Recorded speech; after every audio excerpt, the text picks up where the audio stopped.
In 1969, the final Cossor radio factory in London closed its doors. The assembly lines that once built the nation's wireless sets stopped moving. The high-street electrical shops lost a familiar badge. The repair benches saw fewer of their distinctive valve receivers. A workforce that had physically wired the British listening habit dispersed into other industries. A decade earlier, that same name had meant precisely the opposite. The paradox is that Cossor did not vanish because it failed at British engineering. It disappeared because the domestic market no longer rewarded the heavy, reliable engineering that had made the brand essential. But the real story of A.C. Cossor is not only the story of a closed London factory in 1969, it is the story of how a pioneer that taught British families to build their own radios on the kitchen table, and then helped defend the skies with wartime radar, was ultimately dismantled by the quiet, unforgiving arrival of mass-produced, imported electronics. Every week, we tell the stories of British wireless makers, radio shops, and the listening habits that once shaped how Britain heard the world, and what happened when the market moved on. Subscribe if that history matters to you. The story begins not with nostalgia, but with a specific place. In Clerkenwell, London, in 1859. Before A.C. Cossor became a name printed on the tuning dials of polished wooden cabinets in mid-century sitting rooms, it was not a radio company at all. It was a glassblower's workshop. The story begins in 1859, in Clerkenwell, London. Alfred Charles Cossor established a small, highly specialized business manufacturing scientific glassware. His workshop did not deal in consumer goods. It produced medical thermometers, Crookes tubes, and early X-ray equipment for laboratories and hospitals. For decades, the Cossor name meant nothing to the general public, but within scientific circles, it represented an absolute mastery over glass and vacuum. That specific expertise became unexpectedly crucial at the dawn of the 20th century. The invention of the thermionic valve, a glass electronic device used to control and amplify signals before transistors replaced it, transformed radio from a theoretical experiment into a practical communication tool. A valve is essentially a modified light bulb, relying on a near-perfect vacuum to allow electrons to flow without colliding with gas molecules. Because Cossor already knew how to blow glass, seal it flawlessly, and extract the air, the transition from medical tubes to electronic valves was a natural, highly lucrative pivot.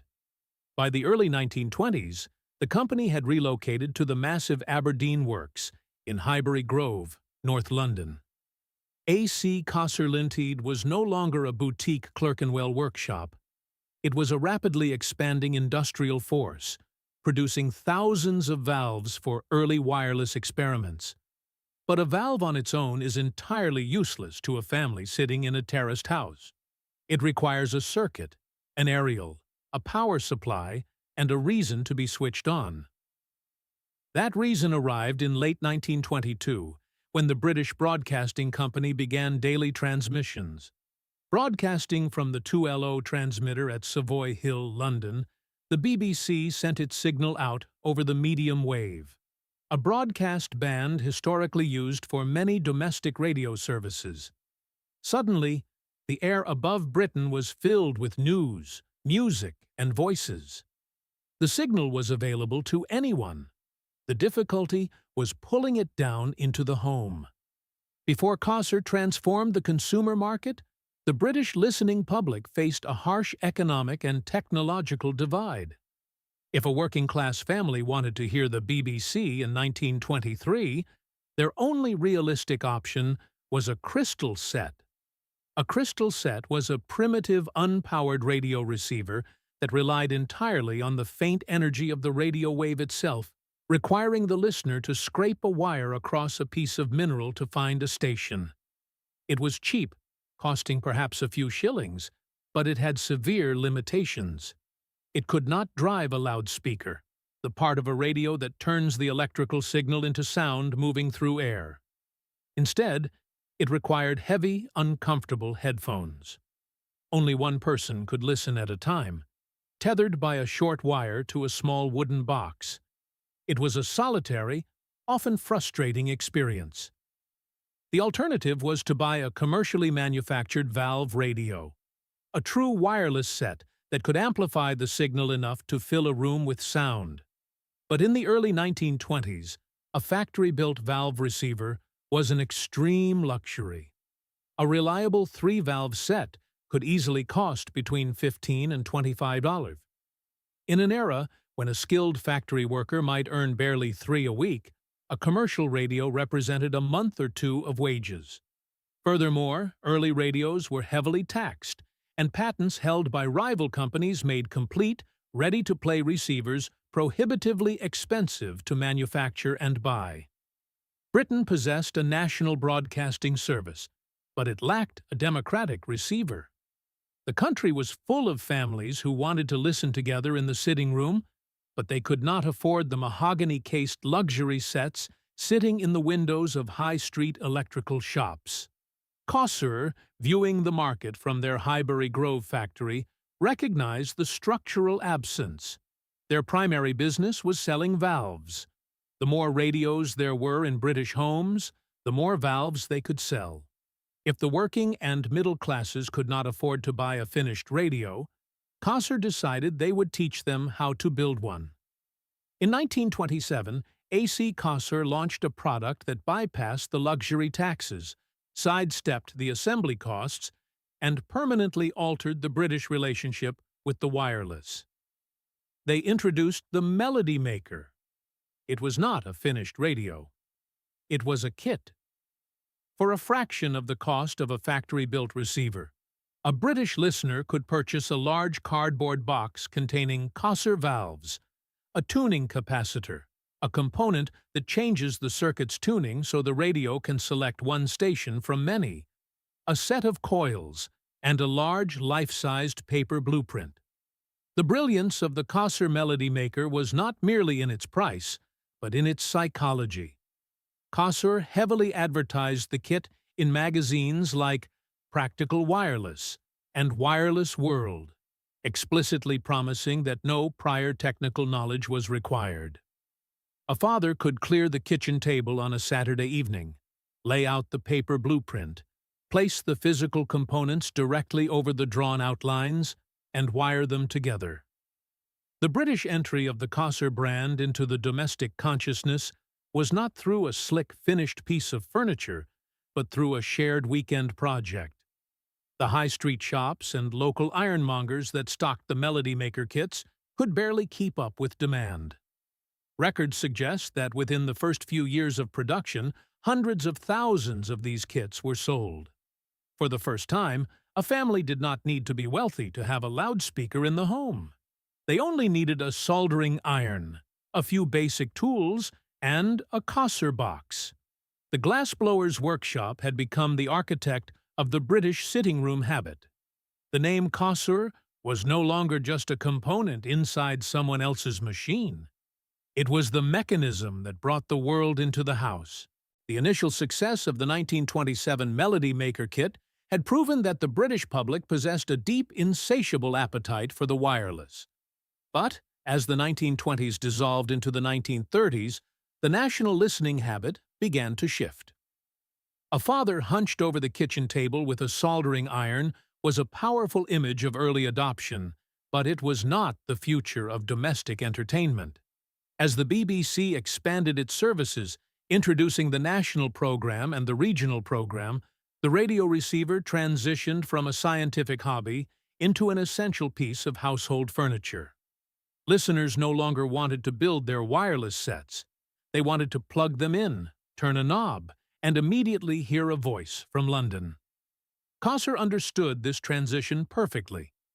Their true breakthrough, the moment they evolved from a supplier of glass valves and paper blueprints into a dominant force in the British sitting room, came with their mass-produced factory-built table radios in the early 1930s.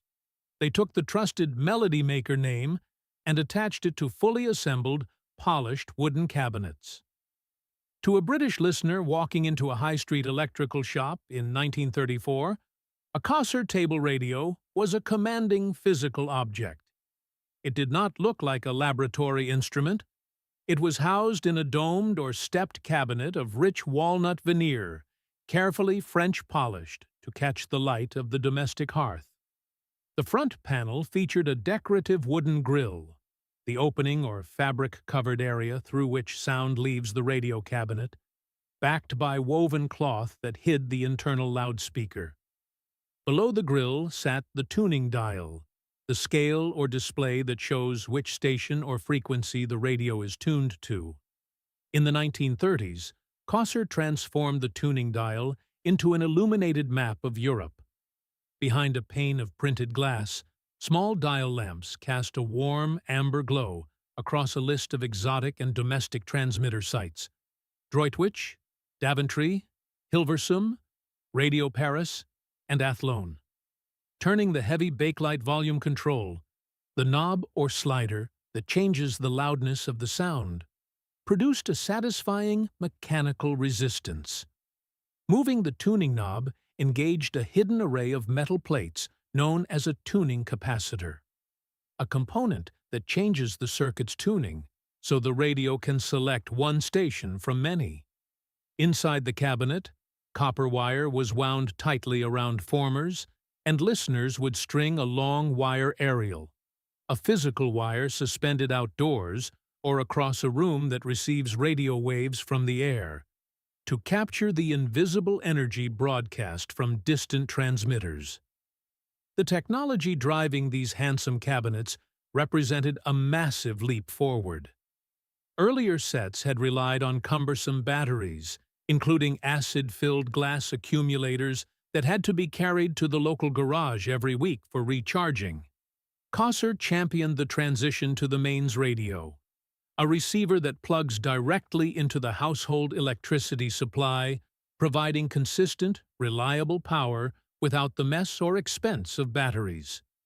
It turned the wireless from a temperamental scientific instrument into a dependable household utility, as essential and reliable as the electric light bulb. Furthermore, the internal circuitry had evolved.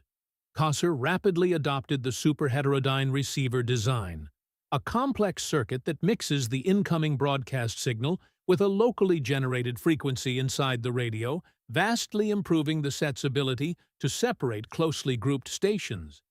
This provided exceptional selectivity, how well a radio separates one station from nearby stations, and high sensitivity, how well a radio picks up weak signals.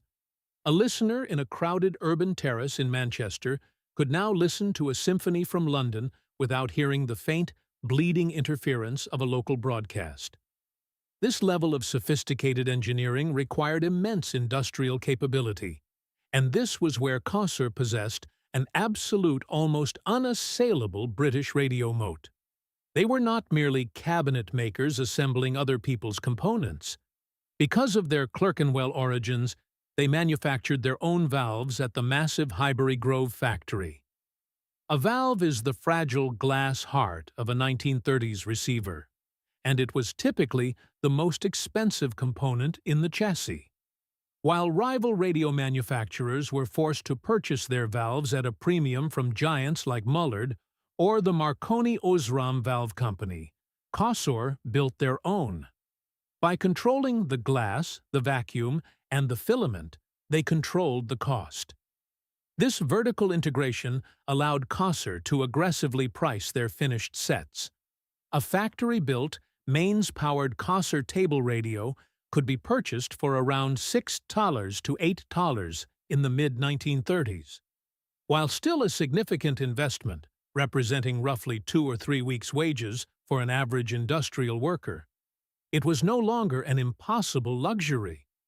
More importantly, high street retailers had fully adopted the hire purchase system, a financial agreement where families could take the radio home immediately and pay for it in small weekly installments. This financial mechanism democratized the sitting room listening habit. The heavy, polished Cossor receiver became a symbol of domestic respectability, taking pride of place on the sideboard alongside family photographs and the mantel clock. The distribution network expanded with relentless speed.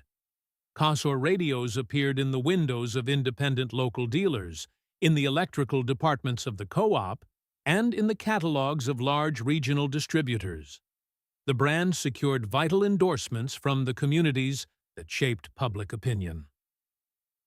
Wireless World magazine praised the robust construction and selectivity of the Cossor super heterodyne models.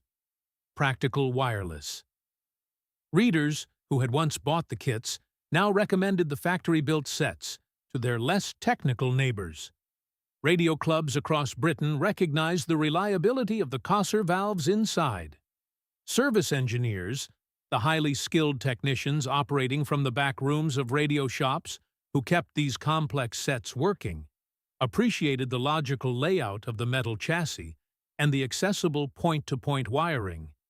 Even the early radio rental companies, a business model where customers rented radio or television equipment rather than buying it outright, began stocking Cossor models because their internal components rarely failed. By the latter half of the decade, AC Cossor was no longer just a glassblower. They were a titan of the British High Street, employing thousands of workers and shipping hundreds of thousands of receivers. They had bridged the gap between raw scientific components and domestic comfort. The glowing glass valves, once confined to medical laboratories, were now safely hidden inside walnut cabinets, warming the sitting rooms of terraced houses, semi-detached suburban homes, and rural cottages across the country. When a family turned the dial and heard the BBC national program fill the room, they did not need to understand the vacuum mechanics of the thermionic valve. They only needed to trust the name stamped onto the front of the cabinet. The badge on the dial was not decoration. It was a promise about reception. By the late 1930s, AC Cossor was not merely participating in the British wireless market. It was dictating the industrial rhythm of it. The company had transformed its Aberdeen works in Highbury Grove into one of the most formidable electronic manufacturing sites in Europe. Thousands of workers, predominantly women whose exceptional dexterity was essential for the delicate assembly of internal electrodes, were employed to pump out millions of thermionic valves a year. In the sitting rooms of suburban Britain, a Cossor table radio had become a familiar, trusted anchor. A typical late 1930s Cossor receiver, such as the Model 393, was a physical manifestation of this industrial confidence. It was heavy, requiring 2 hands to safely lift onto a sturdy sideboard. The cabinet, the wooden, plastic, or bakelite body that holds the radio's components and shapes its appearance, was a carefully veneered piece of furniture, designed to harmonize with the armchairs and the domestic fireplace.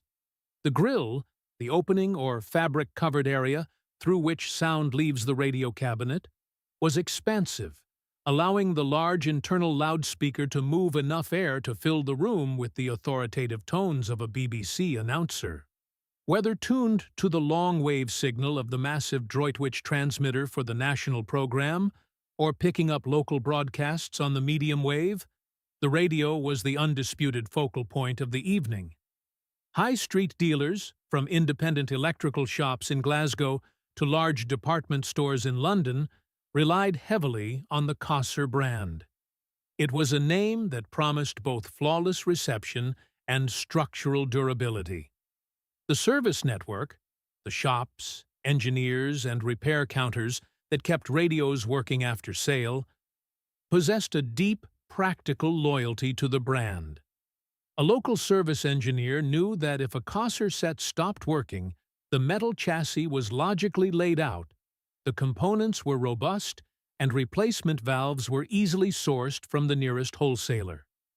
The company was shipping valves by the millions, not just for their own cabinets, but as reliable replacements for rival brands across the country. But the true scale of Cossor's glory in this era was not entirely visible in the high street shop window. Because they were absolute masters of glass and vacuum, They had moved beyond the standard radio valve.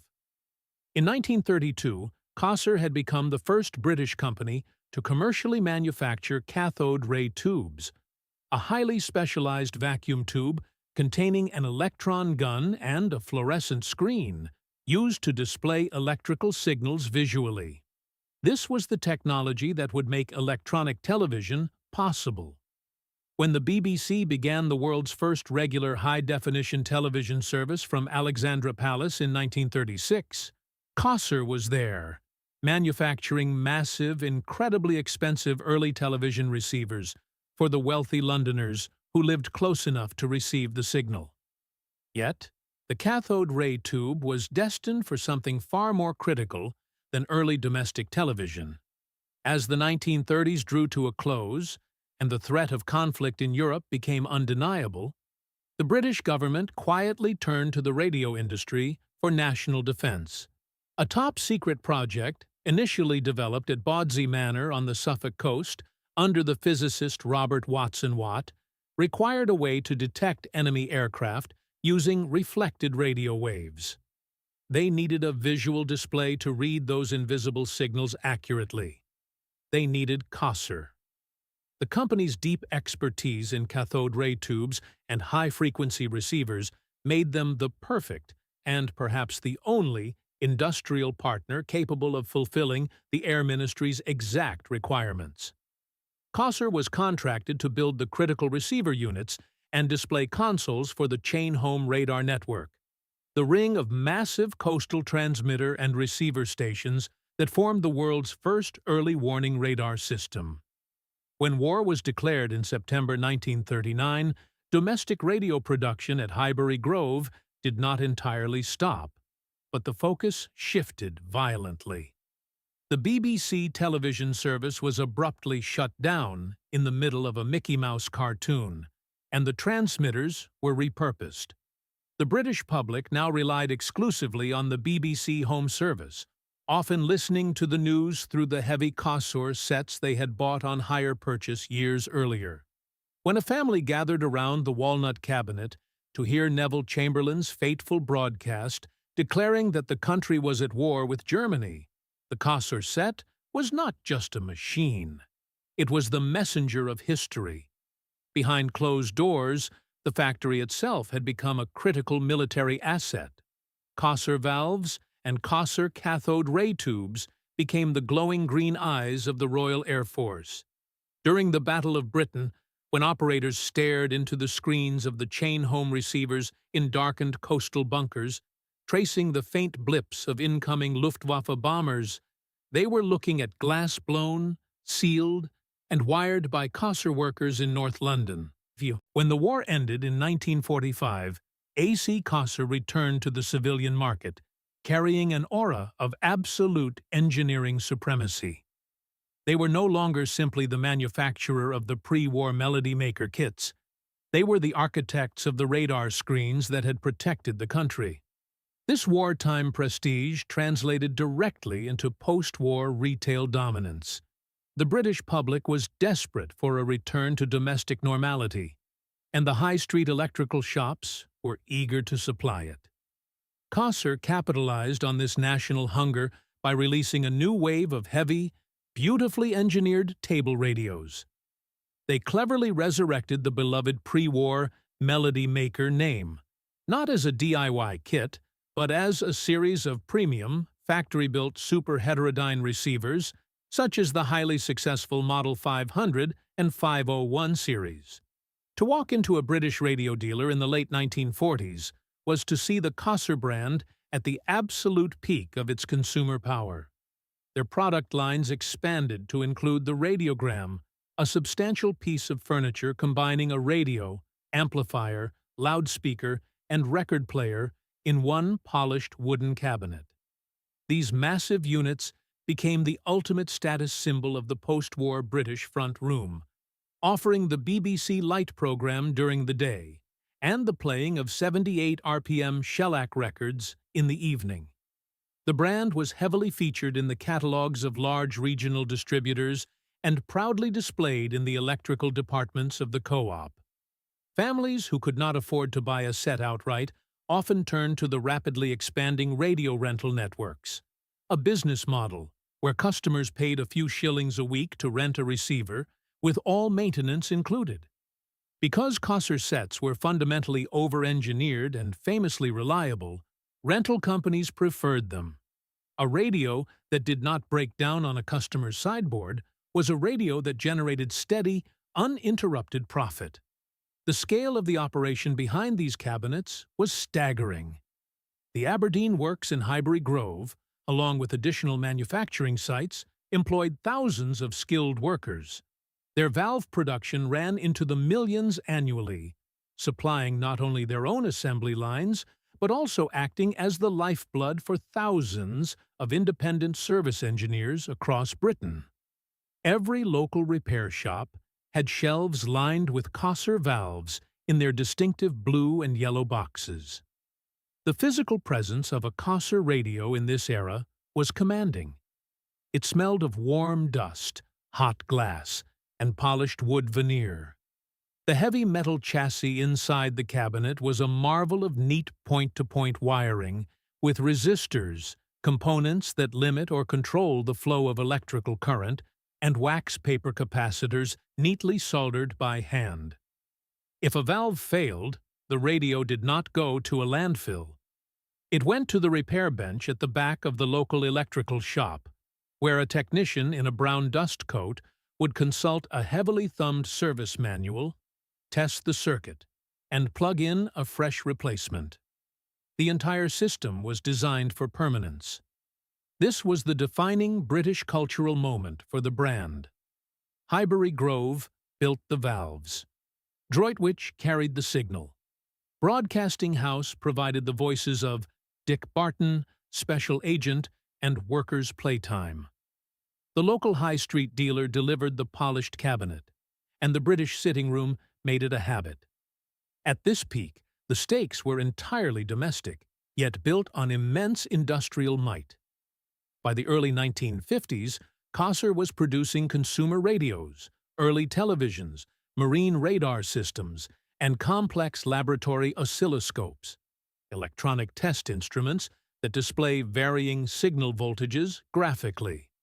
They were a titan of British engineering, deeply woven into the fabric of national security and domestic comfort alike.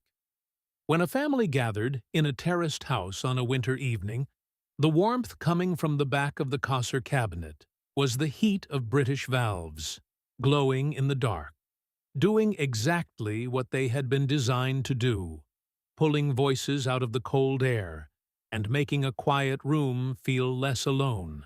The tragedy of AC Cossor in the 1950s is that the company did not fail because its engineering declined.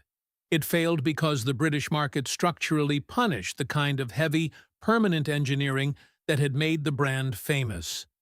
The decline of this British radio empire was driven by two intersecting market forces.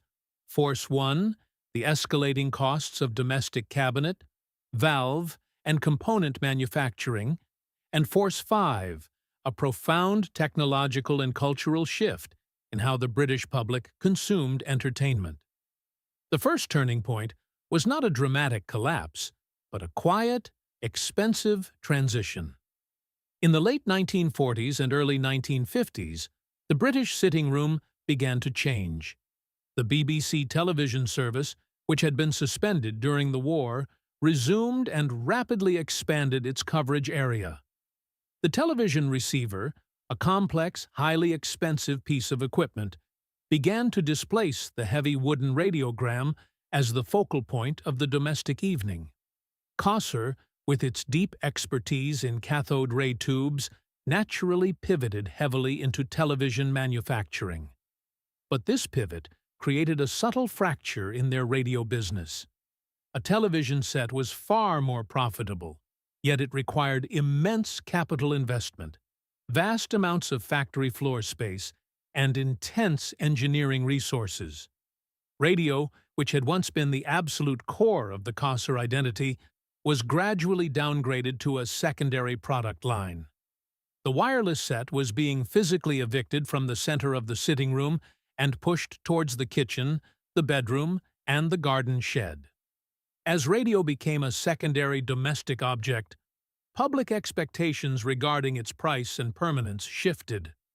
Listeners no longer wanted to buy a massive 6-valve walnut cabinet on hire purchase just to hear the cricket scores in the kitchen. They wanted something smaller, lighter, and cheaper. This exposed Cossor to the brutal reality of Force One. The Aberdeen Works in Highbury Grove was an industrial behemoth built around the thermionic valve. Producing a Cossor table radio involved glass blowing, vacuum sealing, metal stamping, intricate point-to-point soldering by skilled labor, and expensive wood veneering. These were not processes that could be easily cheapened.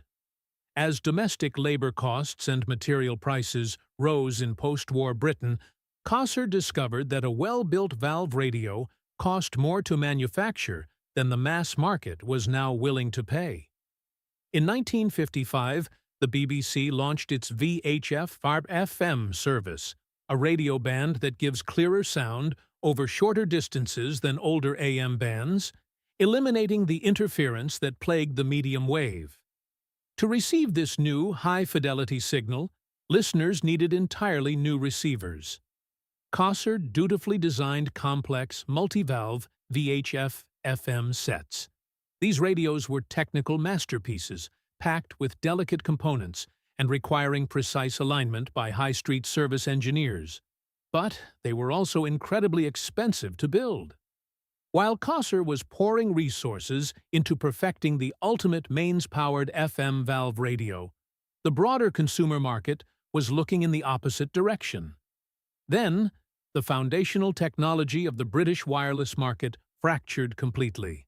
The transistor, a small electronic component that controls or amplifies signals with less heat and power than a valve, arrived in commercial quantities. For a company like Cossor, the transistor was not just a new component, it was an existential threat to their entire supply chain. Their moat had always been their vertical integration. They made their own valves, which gave them absolute control over quality and pricing. But they did not invent the transistor, and they were slow to manufacture them at the necessary scale. To embrace the transistor radio, a portable radio that uses small semiconductor devices instead of valves, making it lighter, cooler, and more battery-friendly, meant actively cannibalizing their own valve production lines. It meant telling thousands of skilled workers in North London that their mastery of glass and vacuum was no longer required. As a result, Cossor, like many of the great British legacy brands, hesitated. They continued to produce beautifully engineered, mains-powered valve sets for a market that was increasingly looking for battery-powered portability. When they did eventually begin to introduce transistor models, they found themselves stripped of their traditional manufacturing advantage. A printed circuit board, a board carrying electronic components and copper tracks that connect them, stuffed with externally sourced transistors, did not require the massive industrial infrastructure of Highbury Grove. Competitors like Bush Radio and Roberts Radio adapted more nimbly to this new domestic reality. They embraced plastic molding, early transistors, and the concept of the portable radio as a fashionable accessory rather than a piece of heavy furniture. By the late 1950s, the Cossor name, once synonymous with cutting-edge accessibility, began to feel slightly archaic to a new generation of listeners. A teenager did not want a heavy wooden cabinet. They wanted a portable set they could carry to the park to listen to Radio Luxembourg. The high-street electrical shops and independent radio dealers began to notice the shift. The window displays that had once been dominated by heavy Cossor table radios were slowly being infiltrated by smaller, brightly colored portables. The radio rental companies, which had previously demanded the heavy-duty reliability of a Cossor valve chassis, were now entirely focused on renting out television sets, viewing radios as cheap, disposable items meant for outright purchase. The brand was losing its grip on the places where British listeners actually bought their electronics. A Cossor valve radio could still pull in a distant medium-wave signal with brilliant clarity, and it still sounded warmer and richer than early transistor models. But a radio did not only have to receive well, it had to survive the place where it was sold. And on the high street, the definition of a good radio was shifting rapidly from engineering permanence to lightweight convenience. By the dawn of the 1960s, the fracture in Cossor's domestic strategy had widened into an irreversible collapse. The company found itself trapped in a brutal pincer movement orchestrated by Force 4, the relentless wave of imported electronics, and Force 3, the rapid transformation of British high street retail. The British listener's relationship with the wireless had fundamentally changed. The heavy, polished wooden cabinet that had once proudly anchored the sitting room was increasingly viewed as a relic of a pre-war, austere Britain. The new listening culture demanded the transistor radio, a highly portable, battery-powered receiver that used small, cool-running semiconductor devices instead of fragile, heat-producing glass valves. This transition was not led by British manufacturers. It was entirely dominated by Japanese and Hong Kong imports. Companies like Sony and Sanyo began flooding the British market with small, brightly colored plastic radios. These imported sets did not require the massive, vertically integrated industrial infrastructure of the Aberdeen Works. They were assembled quickly and cheaply overseas using printed circuit boards, flat boards carrying electronic components, and copper tracks that connect them, eliminating the need for the slow, expensive point-to-point hand wiring that Cossor's London workforce had mastered. The price differential was staggering. A traditional British-made valve receiver still cost a significant portion of a monthly wage, while a mass-produced imported transistor radio could be bought with pocket money. For the new teenage demographic, who wanted to listen to Radio Luxembourg under the bed covers or take music to the park, the heavy Cossor table radio, a radio designed to sit permanently on furniture, was entirely useless. The cheaper radio did not need to last for decades, and it did not need to survive a blitz. It only needed to find a pop music station, and it needed to be cheap. As these imported sets arrived, the British high street reacted ruthlessly. Independent radio dealers, department stores, and expanding electrical chains like Dixon's and Curry's began to clear their front windows of the heavy, expensive British wooden cabinets, replacing them with stacks of cheap, imported plastic portables. Even the massive radio rental networks, the business model where customers rented equipment rather than buying it outright, turned their backs on domestic radio. The rental chains shifted their massive capital entirely into the booming television market.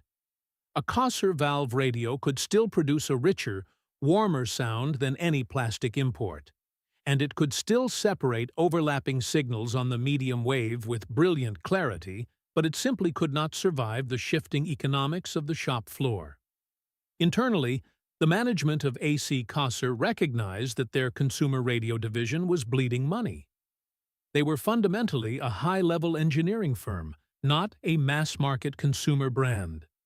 Their radar systems, laboratory oscilloscopes, and aviation electronics were highly advanced and highly profitable. The consumer radio division, which required constant marketing, retail distribution, and price warfare, had become an immense financial anchor dragging down the rest of the company. In 1958, the inevitable corporate capitulation occurred. AC Cossor decided to sever its consumer electronics division from its profitable military and industrial operations. The proud British brand, which had taught the nation how to build its own wireless sets, sold its radio and television business to the Dutch electronics giant Philips. The heavy industrial side of Cossor, the division that built radar and defense systems, was later acquired by the American aerospace firm Raytheon, completely fracturing the original identity of the Clerkenwell glassblower. For the British listener walking into a high-street shop in the early 1960s, the Cossor name did not immediately disappear. Philips continued to manufacture and sell radios bearing the Cossor badge, but this was the ultimate manifestation of brand dilution. The weakening of a brand when its name appears on products that no longer match the original engineering identity. A Cossor radio from 1962 was a Cossor in name only. It was not built at the massive Highbury Grove factory. It did not contain Cossor valves. The internal glass was now supplied by Mullard, a company fully owned by Philips. The logical, heavy-duty metal chassis had been replaced by standard Philips circuitry. The badge on the tuning dial, the scale or display that shows which station or frequency the radio is tuned to, had ceased to be a guarantee of unique British engineering. It had become a marketing sticker, cynically applied to generic, mass-produced electronics to squeeze the last remaining drops of goodwill out of older British consumers who remembered the melody maker. The service network, the shops, engineers, and repair counters that kept radios working, noticed the deception immediately. When a service engineer opened a 1960s Cossor cabinet, they did not find the robust, accessible wiring they had trusted for decades. They found a standard Philips chassis. The loyalty of the repair bench evaporated. The men in the brown dust coats stopped recommending the brand. And in the domestic radio market, losing the faith of the local repairman was a death sentence. Philips eventually realized that maintaining multiple legacy British brand names on identical internal circuitry was a pointless expense. As the 1960s progressed, the Cossor badge appeared on fewer and fewer domestic sets. It was briefly relegated to cheap record players and minor domestic appliances before being quietly retired from the high street altogether. By 1969, the final traces of Cossor's consumer radio infrastructure in London were systematically dismantled. The great assembly lines at Highbury Grove, where thousands of women had once meticulously sealed the vacuum inside the thermionic valves that gave Britain its voice, were shut down, repurposed, or sold off. The vast stock of service manuals became useless paper. The carefully polished walnut cabinets were replaced by injection-molded plastic from overseas. The company that had dominated the British sitting room had been entirely erased from domestic life. The factory closed. The workers dispersed. The catalog dropped the brand. The rental chains moved on. The high street forgot the name. The badge became a sticker. The sticker disappeared completely. The glass valves burned out. The repair counters vanished. The sitting room fell quiet. The smart speaker answers today. After the consumer radio division was swallowed by Philips and gradually erased from the high street, the name A.C. Cossor did not entirely vanish from the British industrial landscape. Instead, it retreated back into the highly specialized, invisible world of heavy engineering where it had originally begun. The military and industrial divisions, the parts of the company that had built the cathode ray tubes for the chain-home radar network and defended British airspace during the war, were acquired by the American defense contractor Raytheon in 1961. Today, the corporate descendant of Cossor operates in the highly classified realm of aerospace, military technology, and air traffic control systems. The name that once sat on the kitchen tables of the 1920s, printed on the paper blueprints of the Melody Maker kits, now exists quietly on radar installations guiding commercial flights over British airspace. But as a domestic consumer radio brand, Cossor is completely dead. Unlike Roberts Radio or Bush Radio, there has been no modern, cynical licensing of the brand name. You will not find a cheap Bluetooth speaker or an imported digital alarm clock wearing a fake vintage Cossor badge in a modern supermarket. The consumer brand died an honest, absolute death in the 1960s, untouched by the modern era of brand dilution. However, the physical cabinets and the glass valves refused to disappear. In the 21st century, A.C. Cossor has found a passionate, dedicated afterlife within the British vintage radio preservation community. On vintage radio forums, at swap meets organized by the British Vintage Wireless Society, and on cluttered repair benches in sheds and garages across the country, the heavy wooden sets of the 1930s and 1940s are meticulously rescued and restored. Collectors actively hunt for the early Melody Maker kits, tracing the hand-soldered joints made by amateur builders nearly a century ago.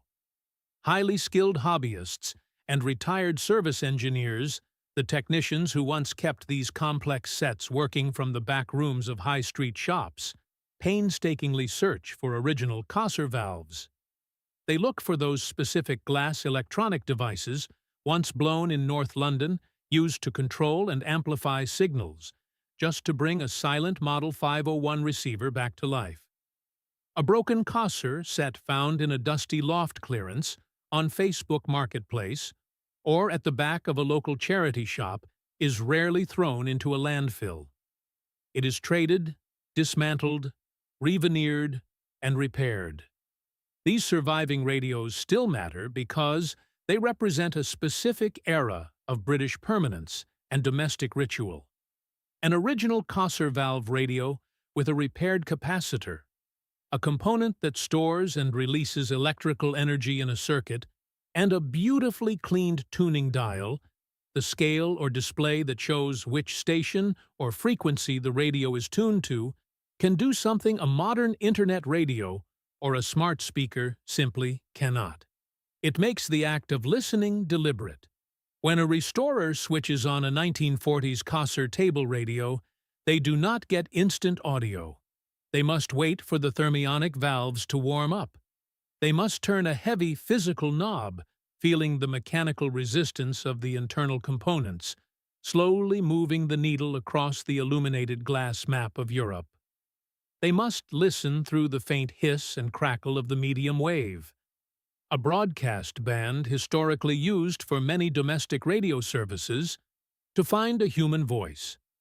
It demands that the listener meets the signal halfway, turning radio from a passive background noise into an active mechanical relationship. The immense physical infrastructure that made this relationship possible, however, has been entirely erased.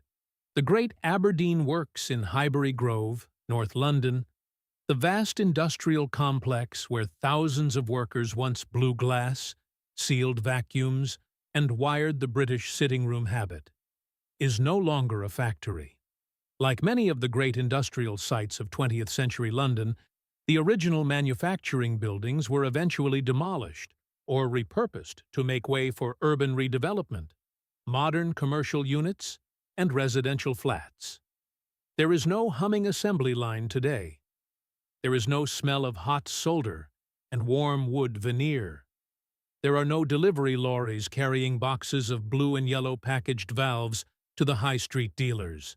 The physical site has forgotten the radio entirely. Yet, there is a quiet, surprising footnote to the Cossor story that still echoes across the repair benches of Britain. If a collector opens up a mid-century radio built by an entirely different, rival British manufacturer, they will frequently find a Cossor valve glowing inside.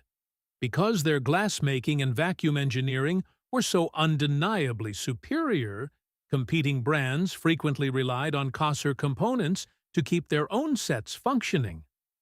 Long after the Cossor radio cabinets disappeared from the shop windows, the fragile glass heart of their engineering continued to quietly power the rest of the British wireless market. The story of A.C. Cossor reveals a harsh, enduring truth about how Britain builds, sells, and discards its technology. It exposes the fatal gap between what a country says it values: robust engineering, deep technical mastery, repairability, and domestic industrial pride, and what the market actually rewards. The market rewarded cheapness.